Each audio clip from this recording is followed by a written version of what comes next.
Την τελευταία τριετία είχα την τύχη να γνωρίσω τον πιο οικονομικά συσταρισμένο άνθρωπο. Εγώ τον αποκαλώ ο Τσάρος του Ταμείου του Εθνικού.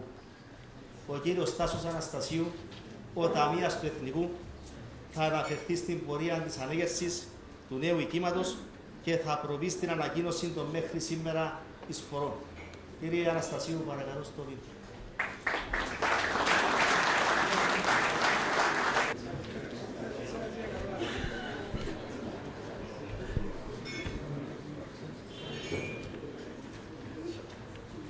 Αγαπητοί προσκεκλημένοι, φίλες και φίλοι, μέλη του Εθνικού Λατσιών και συνεργάτες στην ανέγερση του οικήματός μας. Από το 2004 η Ελληνική Συνέλευση του Εθνικού Λατσιών είχε να αποφασίσει την ανέγερση νέου σωματείου. 5 χρόνια αργότερα, στις 11 Φεβρουαρίου 2009, σε έκτακτη Γενική Συνέλευση των μελών του σωματείου μας, πάρθηκε εκ νέου η απόφαση να προχωρήσει τάχιστα το Διοικητικό Συμβούλιο στην ανέγερση νέου οικήματος στον πρώτον όροφο και την ενοικίαση του Ισογείου. Στρωθήκαμε αμέσως στη δουλειά και σαν να χτίζαμε το δικό μας σπίτι, βάλαμε μπροστά όλες τις απαραίτητες διαδικασίες για την ανέγερση. Χάρη στις άοκνες προσπάθειες του Διοικητικού Συμβουλίου, 5 μήνες αργότερα, στις 3 Ιουλίου 2009, βγήκαμε σε προσφορές για προσθήκη ορόφου και μετατροπές στο υφιστάμενο οίκημα. Στους όρους των προσφορών υπήρχαν 2 σημαντικές ημερομηνίες. Το έργο της ανέγερσης θα ξεκινήσει σε 2 μήνες, δηλαδή τον Σεπτέμβριο του 2009, και δεύτερον θα ολοκληρωθεί το έργο την 1η Ιουλίου του 2010, δηλαδή εντός 10 μηνών. Και πράγματι, μέσα σε 10 μήνες και μερικές μέρες, στις 10 Ιουλίου 2010, η ανέγερση έχει ολοκληρωθεί και έτσι το όραμα αρκετό χρόνο έγινε πραγματικότητα. Ο Εθνικός Λατσιών μετακομίζει στον πρώτον όροφο και ταυτόχρονα παραδώσαμε τα κλειδιά του Ισογείου στον ενοικιαστή μας, στην εταιρεία Furnis Dorpat Limited, με την οποία είχαμε υπογράψει νέα συμφωνία για την ενοικίαση του Ισογείου. Το νέο μας οίκημα, όπως βλέπετε και εσείς σήμερα, είναι ένα οίκημα σύγχρονο, κλιματιζόμενο, με την ανακαίνιση του Ισογείου, την αποπεράτωση του σωματείου στον πρώτον όροφο και τα έργα στον δεύτερον όροφο. Το κτίριο μας έχει καταστεί ένα στολίδι κόσμημα στο κέντρο των Λατσιών και το κυριότερο στην οροφή του κυματίζει η ελληνική σημαία, για την οποία είμαστε περήφανοι.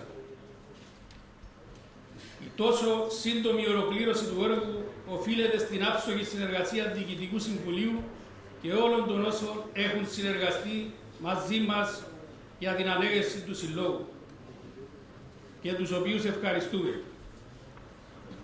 Οι συνεργάτες μας. Πρώτα απ' όλα να ευχαριστήσουμε τη Σπέλαξορ που μας έχει χρηματοδοτήσει το έργο. Τον Γεώργιο Μπουμίδη, τον αρχιτέκτορα του έργου, τον Λοΐζο Χατζηγεωργίου, πολιτικό μηχανικό, τον Ανδρέα Σταθιάδη και τον Σταύρο Χαραλάμπους, ηλεκτρολόγους μηχανολόγους. Επίσης ευχαριστούμε την εταιρεία Κωνσταντίνος Μινά Λαζάρου, τους εργολάβους του έργου, τον Δημήτρη Σοκράτους για τα ξυλουργικά έπιπλα κουζίνες, τον Βάσο Βασιλείου Αλουμίνια, την εταιρεία Νικολαίδης και Κουντούρης μεταλλικά στέγαστρα, την εταιρεία Καραμανή Στυλ, σκάλες κάγκελα, την εταιρεία Tep Lift, τον ανελκυστήρα, την εταιρεία Αλάσκα, φούρνοι κουζίνες, τον κύριο Κώστα Αγγιλίλιν ταπέλες και πινακίδες, την εταιρεία Pick-up Παθέστο για την δωρεάν παραχώρηση της πέτρας στον πάγκο, το Σωτήρι Χτωρή για τα μάρμαρα γρανίτες, την εταιρεία Γκεντής για τα κεραμικά και τα πατώματα, τα είδη κοινής, την εταιρεία Νιστάλ Γεώργιος Κύπτος κεραμικά πατώματα, το Σάββαν Αναστάση για τη δωρεάν εισφορά του και για τις δωρεάν καρέκλες φες, την εταιρεία Dorpat Limited για την ενοικίαση και για την ανακαίνιση του ισογείου. Το κόστος της ανέγερσης έχει ξεπεράσει τις 450.000 ευρώ και το ποσό αυτό έχει εξασφαλιστεί με μακροχρόνιο δάνειο από τη Σπέλατσο και με εισφορές των μελών και φίλων του σωματείου μας που ακόμα εξακολουθούν να συνεισφέρουν.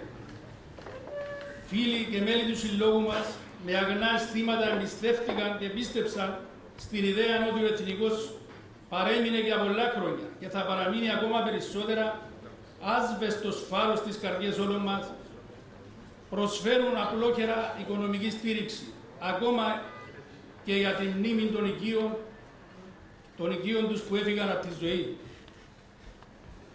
Όλες οι εισφορές ανέγερσης, πέραν των 1.000 ευρώ, αναγράφονται ονομαστικά στην είσοδο του συλλόγου μας. Οι εισφορές έχουν ξεπεράσει το ποσό των 90.000 ευρώ. Το Διοικητικό Συμβούλιο ευχαριστεί θερμά τους πιο κάτω που έχουν στηρίξει οικονομικά το έργο της ανέγερσης. Τη Σπέλατσο, τον Αντώνη Αναστάση Σαββαπουλάρη, τον Σάββα Αναστάση Πουλάρη, τον Γεώργιο Αναστάση Πουλάρη, τον Τάσο Αναστασίου Πουλάρη, τον κύριο Αντρέου, τον Κώστα Γεωργίου Ιάλλου, τον Ανδρέα Ευθυμίου, τον Αβραάμ Ιακώβου, τον Λεόντιο Ερεδιακόνου, τον Ιωάννη Γκαλλικά, τον Καθαριστήριο Πέτρος, τον Παναγιώτη Αλφα Κυπριανού, Δήμαρχο Λατσό, την Εδισή Λατσό, Παπάχρηστος Αναστάση, Καλισθένη Παπαχρήστου, Κώστας Θεοδοσίου Παφίδη, Χρήστος Ιακώβου Μηταρά, Σωτήρης Χρήστου Πάσου, Ανδρέα Σουρουκλής Ήρωας, η οικογένεια του και Ιορκάτσης, Κυπριανός και Μαρία Φιλίππου, Κυπριανός Φι Φιλίππου, Κώστας Σοφοκλή Χαραλάμπους, Παύλος και Ευγενία Χατσιλοΐζου, Χριστόφορος Χριστοφή Λογιστής, Σωτήρης Φτωρή, Νίκος Αβερκίου Νικολάου, Κώστας και Μυροφόρα Καλλικά. Επίσης, Βάσος Βασιλείου, Εταιρεία Ελκυστήρο ΤΕΠ Lift, Γεώργιος Χρήστου Λυσόδης, Αντώνης Μέσος, Νίκος Βαφέα, Σταύρος Βασιλείου, Πέτρος Λοΐζου και Μαρία Κυριακού, βουλευτής Νησί. Επίσης, ευχαριστίες στους απόψινούς χορηγούς των Ευγενείων, που είναι και πάλι η Σπέλατσο, η εταιρεία Ζορπάς Limited και Φώτος Φωτιάδης Χάλσπερ. Ευχαριστούμε όλους θερμά που είχατε την καλοσύνη να παρευρεθείτε στα εγγένεια του σωματείου μας. Σας ευχαριστώ.